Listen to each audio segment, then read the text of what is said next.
Abra a Bíblia comigo em Lucas, capítulo 12.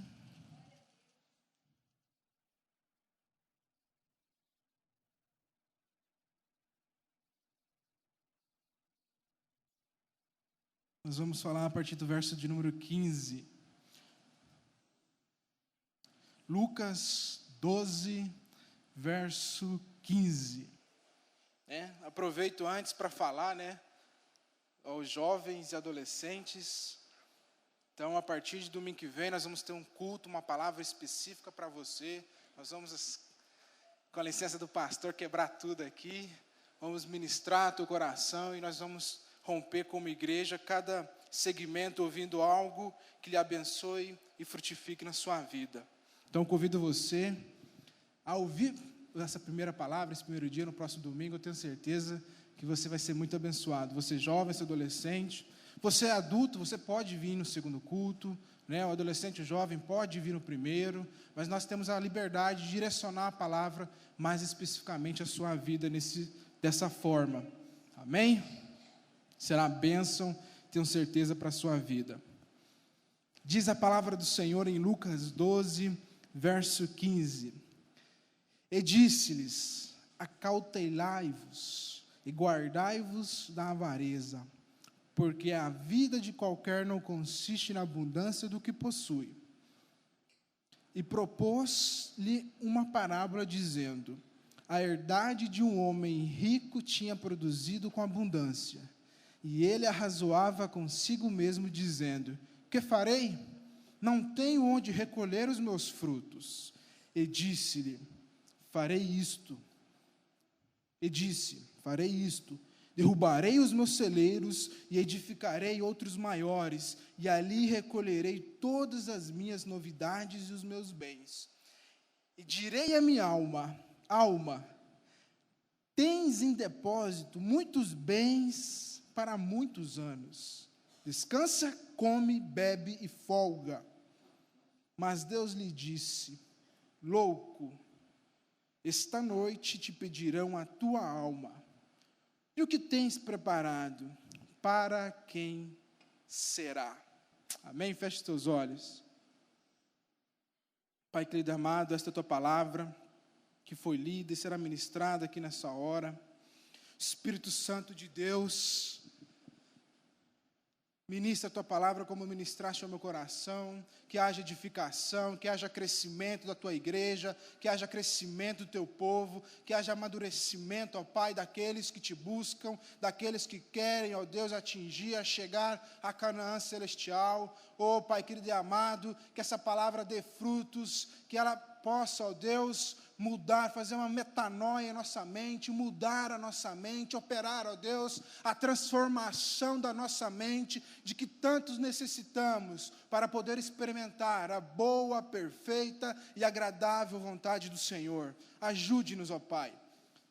Expulsamos todo espírito maligno, todo espírito das trevas que tenta tirar a palavra do coração, que tenta trazer a distração no culto. Espírito, bate em retirada agora, no nome de Jesus. Declaramos pelo poder da palavra de Deus, pelo poder e nome do Espírito Santo, de que todos sairão aqui, ó Pai, de posse da tua palavra no teu coração. Assim nós oramos, declaramos, profetizamos em nome de Jesus. Amém? Confesso que essa palavra não estava no script. Quando eu oro a Deus, eu busco sempre por uma série de mensagens, e hoje, continuação da mensagem que nós falamos no domingo que eu estive pregando, quando nós falamos sobre o cristão e as obras. Hoje desejaria no meu coração ministrar a respeito de chamado, de propósito. Gostaria eu de falar sobre isso, mas há alguns dias, já há uns 20 dias, já meditando sobre a palavra que eu ia ministrar, Deus começou a me incomodar, começou a falar algo no meu coração, e eu não pude resistir ao Espírito Santo falando na minha vida. Deus falou para mim que, antes de eu falar de propósito, antes de se falar de chamado, havia que se ministrar no coração da igreja uma palavra que nos levasse a alguma atitude. Eu fiquei ouvindo uma canção por acaso eu achei no celular, eu já estava falando no meu coração, uma canção do Paulo César Baruch, Até que Nada Mais Importe. E aquilo foi mexendo comigo, e tudo, Deus usava do maior ao menor para falar, para me cutucar, para ministrar a minha vida, e eu tenho certeza, não tenho dúvida que essa palavra é de Deus para o teu coração nessa noite. Estamos ainda com o propósito de falar sobre a renovação da mente, porque é a renovação da mente que permite que nós enxerguemos, que nós tomemos posse da boa, perfeita e agradável vontade de Deus. E não há como falar em renovação da mente, se não falarmos em readequação, realinhamento, redefinição de prioridades na vida do cristão. Nós cristãos hoje precisamos urgentemente passar a fazer uma análise da nossa própria vida e a checar, a definir quais são as prioridades na nossa vida. O que é importante para mim, como cristão, como pessoa nessa sociedade, o que é importante para mim? O que leva meus sonhos? O que motiva a minha alma? O que motiva eu acordar todos os dias pela manhã? Eu preciso ter uma clara definição de que é importante. Há algum tempo eu ouvi uma palavra do pastor Neil Barreto, e ele diz assim, que a coisa principal é fazer da coisa principal a coisa principal. Acho que já foi falado aqui. Eu queria que você olhasse para o irmão do seu lado e dissesse isso para ele. A coisa principal é fazer da coisa principal a coisa principal. Você entende isso? Porque hoje no cristianismo nós estamos vivendo uma inversão de valores. Hoje é muito comum você ver crentes cristãos que buscam a Deus ou buscam a igreja, mas olhando somente para os seus próprios interesses. Nós usamos a Deus, nós usamos a igreja para o nosso próprio benefício. Eu disse algo no curso, aos que estão fazendo, curso do Novo Testamento, e para nosso coração era algo primordial, que ficasse bem claro, algo que foi cantado aqui essa noite. Inclusive já foi pregado nesse púlpito ainda nesse ano, acho que em fevereiro ou março a pastora Priscila pregou, nunca foi sobre nós. A palavra de Deus, ela tem um personagem principal. De Gênesis a Apocalipse, ela fala a respeito de uma pessoa, Jesus. Ele é o protagonista desse roteiro, desse filme. Mas muitas vezes nós olhamos para a palavra de Deus, olhamos para as promessas de Deus e tentamos analisá-la apenas como uma caixinha de promessa. E passamos a ser o personagem principal de um filme que não é sobre a gente, é sobre Ele. E nós temos que entender o nosso chamado e adentrar a esse filme como um bom artista coadjuvante. Nós somos coadjuvantes na história principal. Muito embora a palavra de Deus ela cheia de promessas. E esse era o meu pesar, porque nessa série eu queria falar só das promessas de Deus, da benesse, da boa vontade de Deus, da agradável vontade de Deus. Mas nós temos que considerar isso, que para eu tomar posse da boa, agradável e perfeita vontade de Deus, eu preciso urgentemente fazer uma redefinição nas minhas prioridades. O que é importante para mim? Esse texto, ele diz um pouquinho do que nós queremos falar essa noite. Nós temos várias ilustrações na palavra de Deus. Olha o que Jesus diz aqui. Lucas 12, verso 15. E disse-lhes: acautelai-vos e guardai-vos da avareza, porque a vida de qualquer não consiste na abundância do que possui. E propôs-lhe uma parábola dizendo: a herdade de um homem rico tinha produzido com abundância. Arrazoava esse homem, dizendo: que farei? Não tenho onde recolher os meus frutos.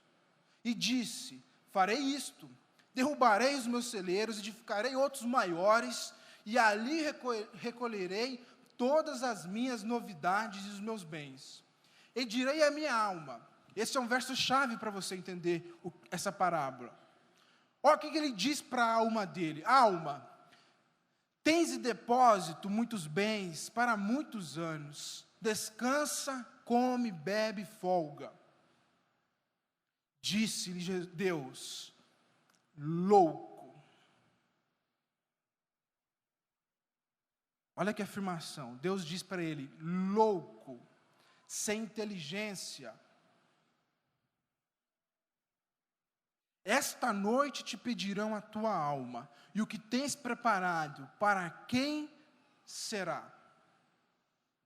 Mas olha o que diz no verso seguinte aqui. Também é chave para nós entendermos. Assim é aquele que para si ajunta tesouros, e não é rico para com Deus. O que é muito claro nessa parábola que Jesus conta? Jesus não está recriminando a riqueza. Jesus não está recriminando a prosperidade, porque ele seria contra a sua própria palavra. Porque Deus, Ele tem prazer, Deus tem prazer, felicidade em abençoar os seus. É assim que Isaías fala. Deus tem prazer em nos abençoar.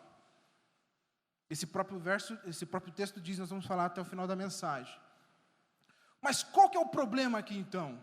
Por que Deus chama aquele rico de louco? Porque ele não conseguiu estabelecer prioridades na sua vida. A prioridade dele está claramente aqui na terra, na sua vida terrena. Ele diz assim: e direi à minha alma, tens em depósito muitos bens, come, bebe, folga. A prioridade desse homem nas coisas dessa vida é que causa Deus lhe chamar de louco. Ele é louco porque ele coloca a sua confiança somente nas coisas dessa vida. E toda vez que Deus, que Jesus, não for o centro da minha vida, eu estou com muitos problemas. Não é Deus que tem problema, eu que tenho um problema. Quando Deus não for o centro, quando Deus não for a prioridade na minha vida, eu estarei com alguns problemas. C.S. Lewis diz uma frase, até coloquei aqui no final, ele diz assim: eu descobri em mim mesmo desejos os quais nada nesta terra podem satisfazer. A única explicação lógica é que eu não fui feito para este mundo. É a mesma conclusão que os heróis da fé têm. Quantos se lembram de Hebreus 11, quando ele termina falando dos heróis da fé?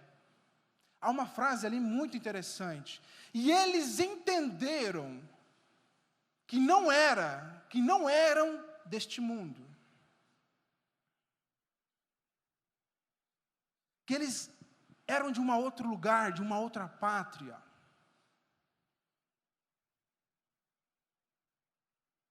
Sabe, esse problema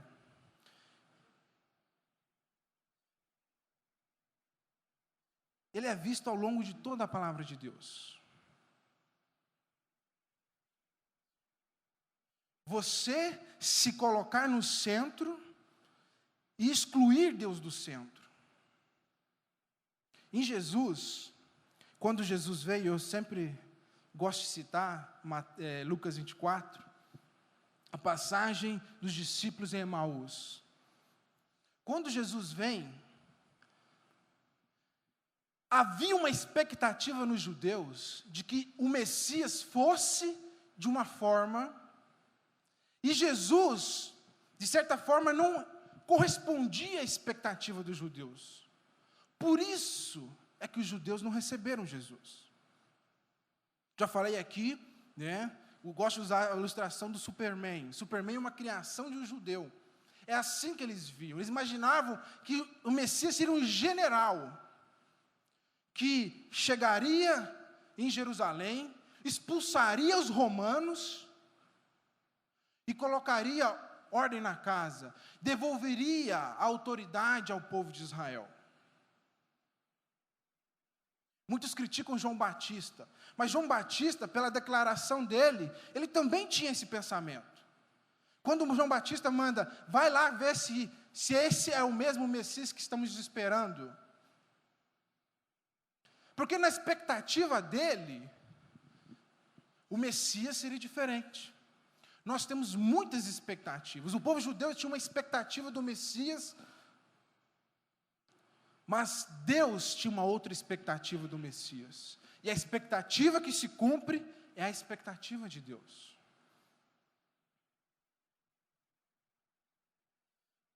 Há um outro texto, eu queria que você folheasse a sua Bíblia um pouquinho mais para frente. Está em Lucas capítulo 14, verso de número 15.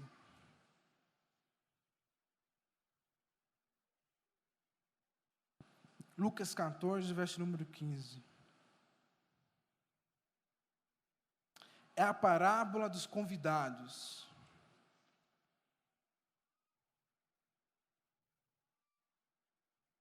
Olha o que diz essa parábola. E ouvindo isto, um dos que estavam com ele à mesa disse-lhe: bem-aventurado o que comer pão no reino de Deus. Verso 16.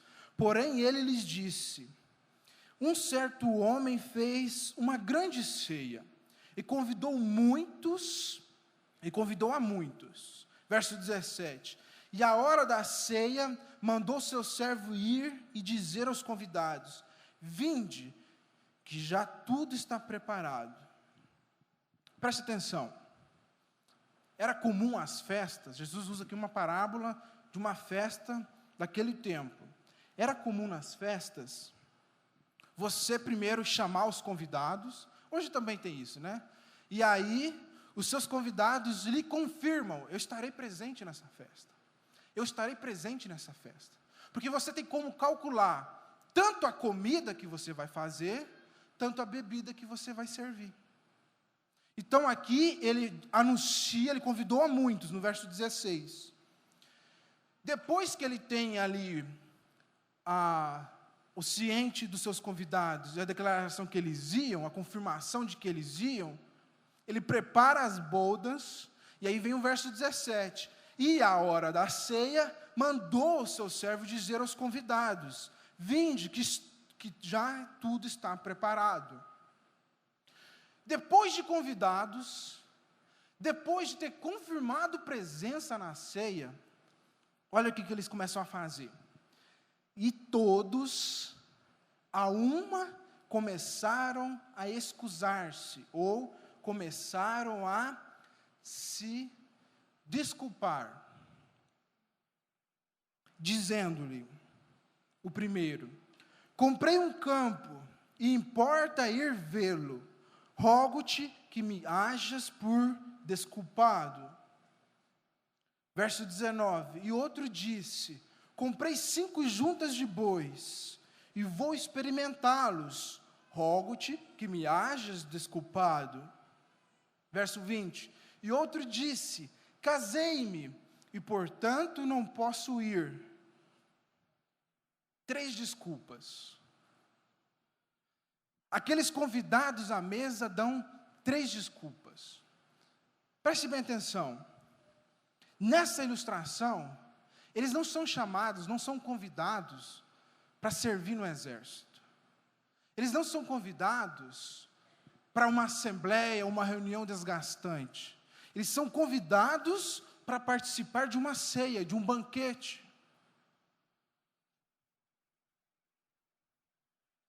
Mesmo sendo convidados pelo rei para participar de um banquete, eles começam a apresentar desculpas diante de Deus. Eu tenho outras coisas mais importantes para fazer. Eu não posso ir, eu tenho outra coisa mais importante para fazer. Um disse a respeito do campo que ele comprou, outro a respeito da junta de bois, e outro a respeito do casamento. Nenhuma dessas 3 desculpas eram desculpas boas. De repente você não tenha se detido nesse texto, mas nenhuma dessas 3 desculpas eram desculpas boas. Primeiro, porque já tinham sido convidados e tinham confirmado. Segundo, porque você verifica um campo antes de comprar, não depois de ter comprado. Você não compra 5 carreiras de bois sem antes ver se esses bois realmente prestam para o trabalho. E quando você casa, a única coisa que você ficava dispensado era de estar no exército. Todas as obrigações civis você tinha que fazer. Qual que é o nosso problema hoje? Essa palavra é dita especificamente ao povo judeu, mas a aplicação dela pode ser dada para nós hoje. Olha a desculpa do primeiro. Comprei um campo, importa eu ir vê-lo. Olha a segunda desculpa. Comprei uma junta de bois, importa experimentá-lo. E a terceira, casei-me. O curioso é que ainda hoje, as mesmas desculpas são apresentadas diante de Deus. Às vezes não adianta você saber o seu chamado, não adianta você saber o seu propósito.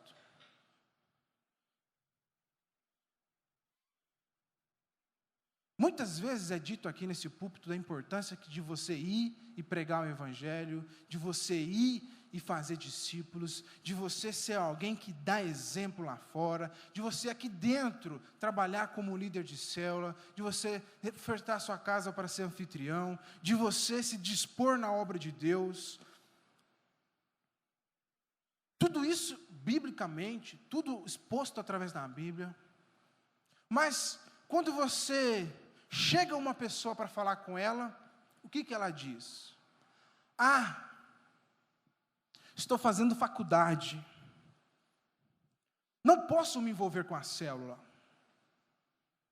Eu estou estudando. Estou fazendo um curso técnico. Eu não posso me envolver com a célula.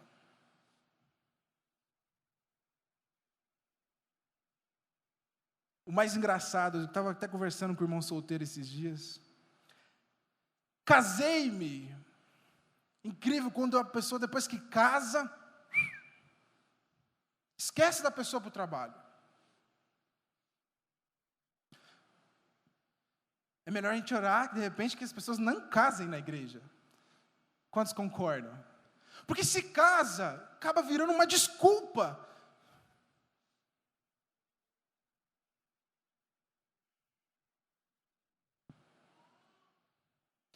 Prosperei financeiramente.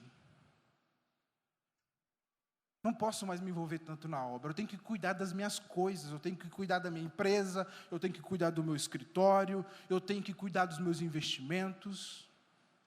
O casamento também fala a respeito de pessoas que são voltadas somente para o hobby, para o prazer.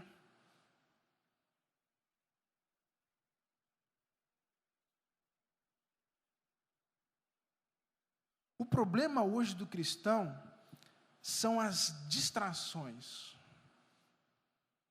O cristão hoje se distrai com qualquer coisa. Se você perceber bem, olha aqui, comprar uma fazenda, comprar um terreno é bom? Comprar uma casa é bom? é bênção de Deus? Um trabalho novo, ou prosperar no trabalho, é bom? É bênção de Deus? Casar, constituir uma família é bom? É bênção de Deus? O problema é que você vê cristãos que se embriagam com a bênção de Deus.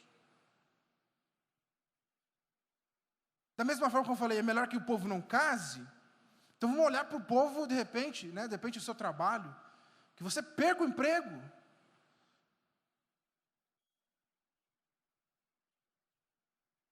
Vamos orar que você perca suas finanças, vamos orar que você perca suas fazendas, que você perca suas herdades.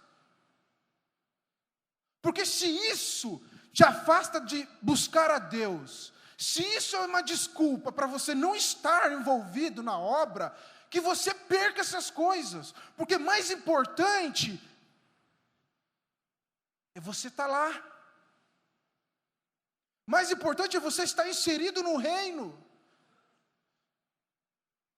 O que Deus disse para aquele que estava envolvido com as coisas desse mundo? Você é louco, você está se embriagando com as coisas desse mundo, com coisas que são passageiras, com coisas que são efêmeras, com coisas que não podem te completar de forma alguma.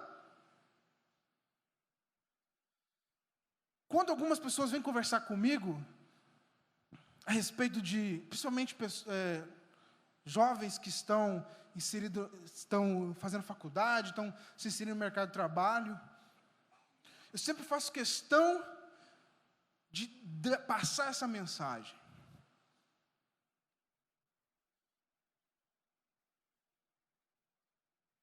Porque as coisas desse mundo não valem a pena se Ele não estiver em primeiro lugar. E eu não estou falando aqui para você não trabalhar. Quem me conhece, eu tenho 2 empregos. Eu trabalho cerca de 12, 15 horas por dia. Também fiz faculdade. Tenho família, estou esperando a segunda filha.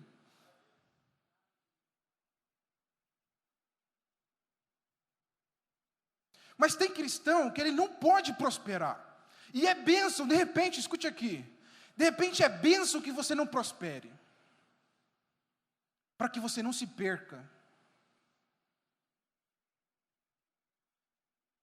De repente, você demorou para casar, é bom que você não case. Porque se isso se transforma em maldição na sua vida,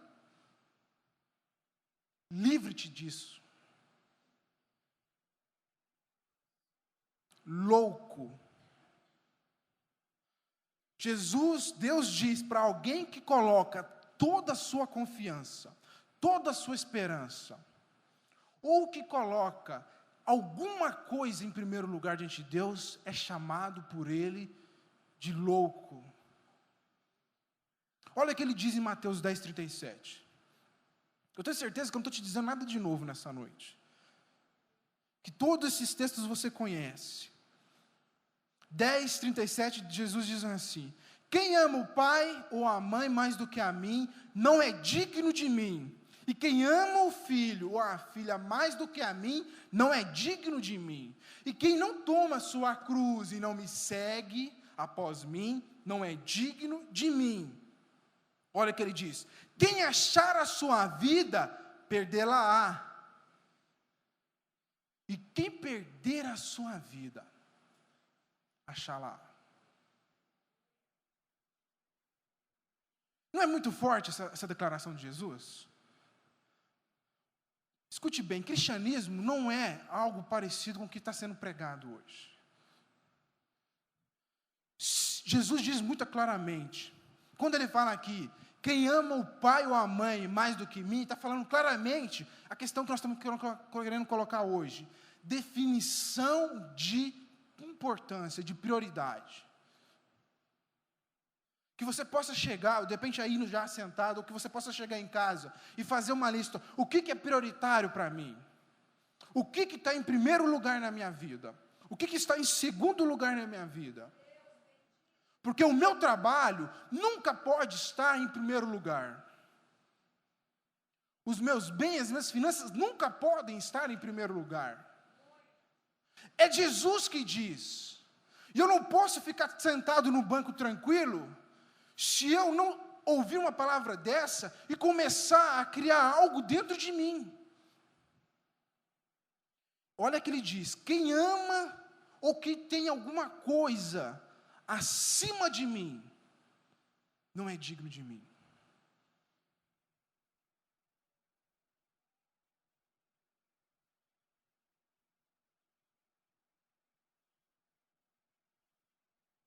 Isso não é um discurso contra a prosperidade.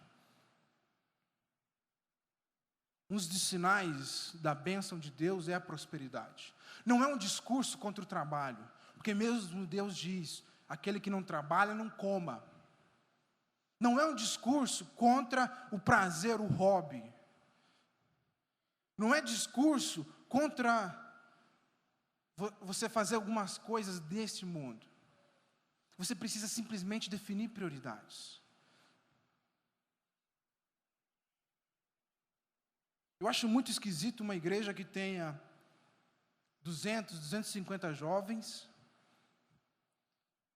nós termos 4 células que não podem multiplicar, porque não tem um anfitrião.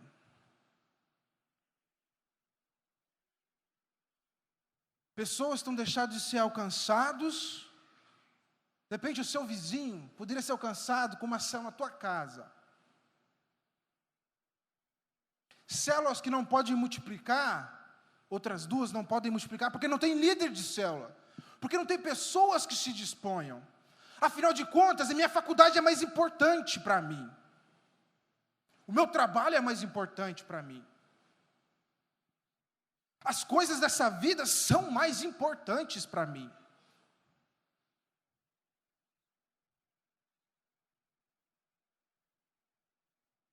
Um pregador uma vez me fez chegar a um seguinte raciocínio.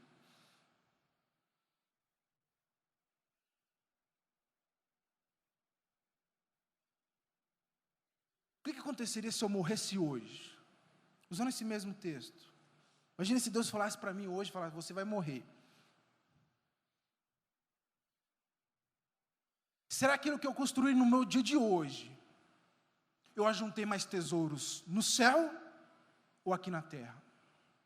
Porque se nesse dia específico hoje, se eu morresse hoje, e o que eu fiz no meu dia hoje não fosse mais relevante do que juntar tesouros nos céus e juntar tesouros na terra, não valeu a pena ter vivido hoje. Porque eu preciso ter essa consciência de que a vida aqui nessa terra é 70, 80, quanto mais 90 anos. E há uma eternidade que me espera.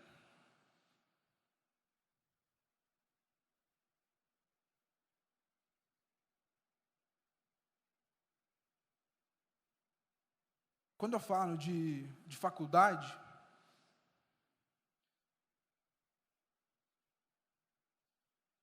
de repente você que está fazendo faculdade hoje, algo que eu não tive oportunidade, porque eu estava numa igreja que não me ensinava a agir dessa forma. Eu passei 5 anos na faculdade e não ganhei ninguém para Jesus. E aí eu fui confrontado por uma palavra que eu mesmo tinha pregado na célula. Porque eu sempre me remoí em remorso por ter estudado 13 anos ensino infantil, ensino fundamental, ensino médio, com o mesmo grupo de pessoas que eram cristãs e nunca tinham pregado para mim. Aí Deus falou: mas você fez o mesmo quando você fez faculdade. Não tinha ainda a revelação. Mas isso dói muito hoje. Porque quando você faz faculdade, é bênção para você. Quando você está estudando, é bênção para você, sem dúvida nenhuma. O jovem que não estuda hoje, dificilmente tem colocação no mercado de trabalho. Se você quer ter um futuro bom, você precisa estudar, você precisa se especializar. Mas isso não pode ser desculpa para você não fazer das coisas do Senhor, de buscar ao Senhor, a presença do Senhor. Então, de vez em olhar a faculdade como um empecilho para a obra de Deus, eu vou olhar como uma oportunidade para a obra de Deus crescer. E os meus colegas vão ser alcançados pela pregação da minha boca.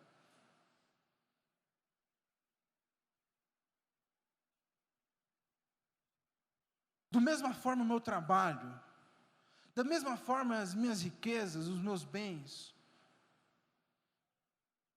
tudo é bênção, se você entende a ordem das coisas.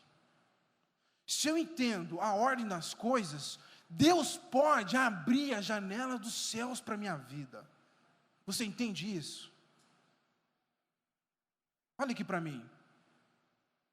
Se você entender hoje o que é prioridade, estabelecer suas prioridades, não se embriagar nas bênçãos de Deus, Deus tem a liberdade hoje de te abençoar com tudo que Ele tem para a tua vida. Volta para aquele texto lá, Lucas 12. Depois que ele fala do homem rico, ele fala de alguns princípios, de algumas coisas que estão inseridas no Sermão da Montanha, em Mateus 6. Mas aqui tem uma frase que não tem lá no Sermão da Montanha. Olha aqui comigo. Lucas 12,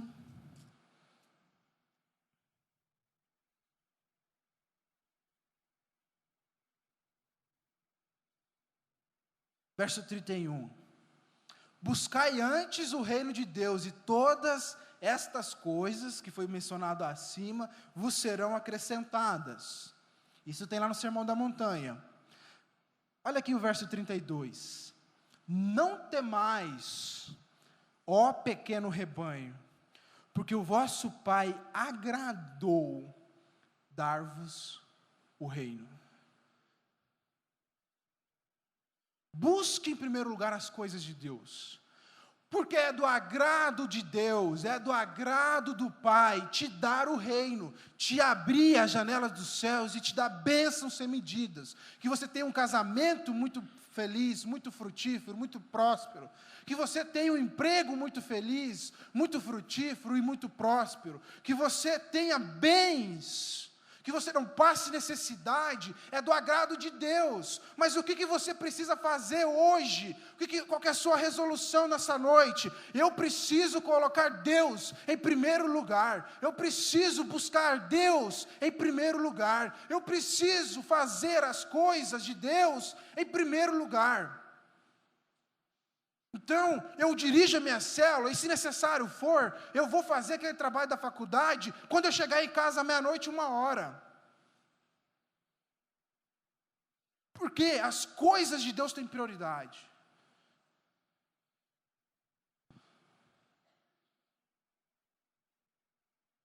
C.S. Lewis diz uma outra frase, eu selecionei ele hoje para citar. Ele diz bem assim: o cristianismo, se for falso, não tem valor. Se for verdadeiro, tem valor infinito. A única coisa que lhe é impossível é ser mais ou menos importante. Por que você busca a Deus? Por que você vem aos cultos no domingo?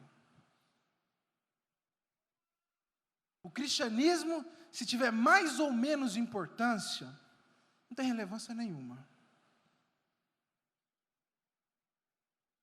Ou ele tem um valor principal, ou ele não tem valor. O pastor Márcio Valadão diz assim, que se Jesus não for o primeiro na sua vida, nunca será o segundo.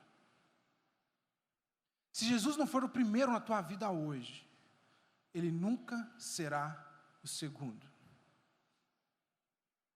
Filipenses capítulo 3, versos 7 e 8, o apóstolo Paulo diz assim: mas o que para mim era lucro, passei a considerar perda, por causa de Cristo.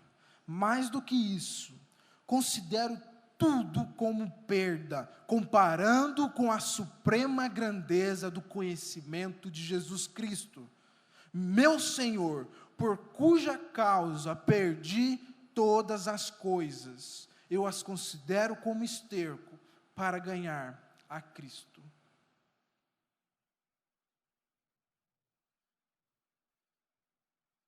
A pergunta é: sabendo dessas coisas, qual vai ser a sua atitude prática de hoje em diante?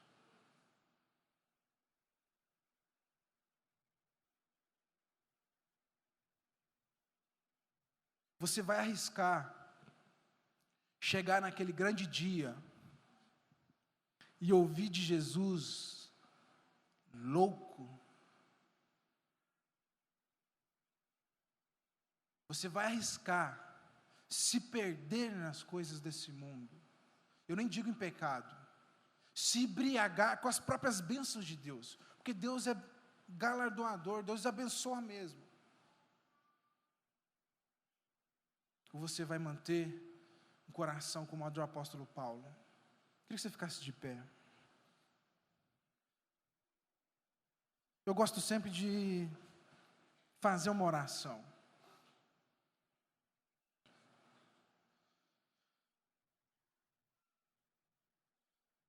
Eu queria convidar você a fechar seus olhos primeiramente.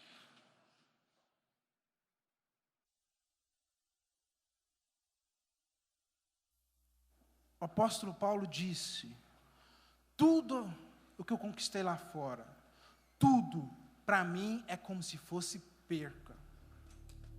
Porque se eu comparar, é o que ele diz aqui, porque se eu comparar as coisas que eu tenho lá fora, não há como eu ficar com as coisas lá de fora, diante da grandeza da revelação de Cristo. Não se compara eternidade com o que é passageiro. Precisamos de pessoas nessa igreja dispostas a ir, a fazer diferente. Porque uma pessoa pode chegar até tal ponto. De repente, 4, 5 discipuladores podem chegar a um ponto. 30 ou 40 líderes de célula podem chegar até certo ponto.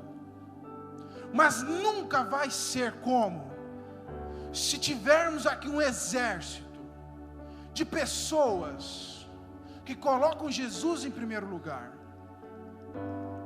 A igreja não é feita só pelo serviço do pastor, pelo serviço dos discipuladores, pelo serviço dos líderes, pelo serviço dos anfitriões. A igreja, para ser eficiente, ela precisa da tua força de trabalho, precisa do teu bolso, precisa da tua inteligência e dos teus dons.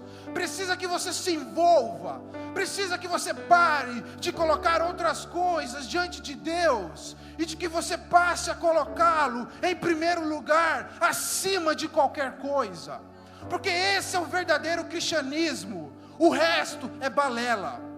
Esse é o verdadeiro cristianismo, que você tome a sua cruz e siga Jesus. Abra espaço, meu irmão, de Deus te abençoar financeiramente. Abra espaço de Deus abençoar intelectualmente, abençoar com dons. Deus quer derramar dons. Nós temos promessa desde janeiro aqui, que nós seríamos uma igreja eficiente, que pregaríamos o evangelho nessa cidade, segundo a igreja apostólica. Você que queira se envolver um pouquinho mais, não estou nem dizendo que você não tenha colocado Deus em primeiro lugar, mas que a partir de hoje você tenha uma resolução no seu coração. Nós precisamos de anfitriões. Aleluia. Nós precisamos de líderes de célula. Se Deus falou ao seu coração Eu queria que você viesse aqui na frente, eu quero orar por você. Eu quero orar por você que quer dispor a sua casa para receber uma célula. Eu quero orar por você que quer dispor do seu tempo para liderar uma célula. A obra precisa avançar. A obra precisa avançar. Cante essa canção. Oh, Deus poderoso. A profundidade das riquezas, da sabedoria e do conhecimento de Deus. Quão insondáveis são os teus juízos, quão impenetráveis os teus caminhos. Quem, pois, conheceu a mente do Senhor? Ou quem foi teu conselheiro? Ou quem primeiro deu a ele para ser restituído?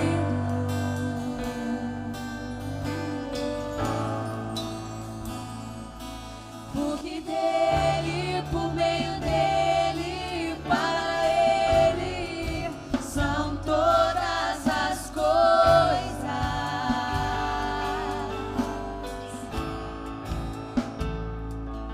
Porque dele, por meio dele, para ele são todas as coisas.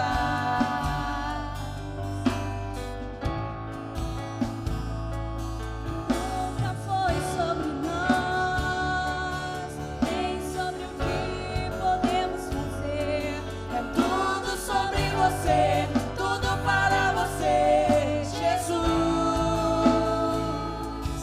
Nunca foi sobre nós, nem sobre o que podemos fazer. É tudo sobre você, tudo para você, Jesus. E quem sou eu? E o que eu tenho pra te oferecer? É tudo sobre você, tudo para você, Jesus. E quem sou eu? Vai dar tempo. Você que está aí no seu lugar. É tudo sobre você, tudo para você, Jesus.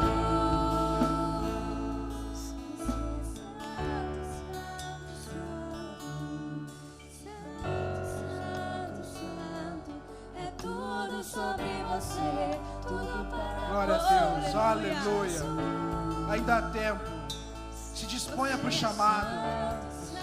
Deus te chama para as bodas. Deus te chama para a festa. Tudo está preparado. Tudo já foi feito pelo Filho de Deus. Ele não te chama para uma batalha.